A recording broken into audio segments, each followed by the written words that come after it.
ताज्या घडामोडी पाहण्यासाठी सी24 तास या यूट्यूब चॅनलला लाईक करा, शेअर करा, सबस्क्राइब करा आणि बेल आयकॉनवरती क्लिक करायला विसरू नका।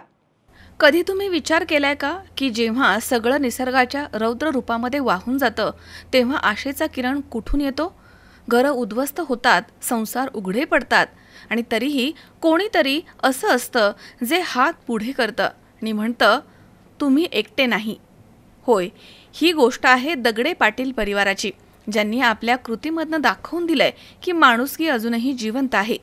अतिवृष्टी, पुराचा तडाखा आणि लाखी तालुका परांडा तसेच दारफळसोनी आणि बरडवस्ती तालुका माडा या गावांमधील उद्ध्वस्त जीवन सर्व काही एका रात्रीत बदललं। पण या अंधारामध्ये एक किरण झळकला। कैलासवासी ज्ञानोबा आप्पा दगडे पाटील यांच्या स्मृतिप्रित्यर्थ त्यांच्या कुटुंबियांकडनं मदतीचा हात पुढे आला।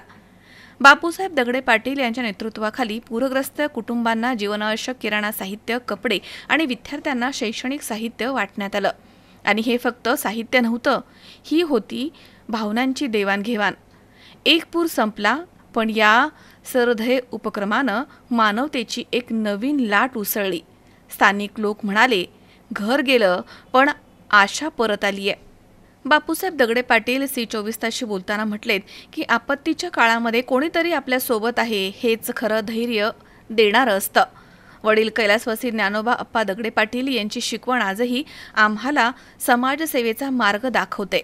अमोल उदमले, सी24 तास, पुणे।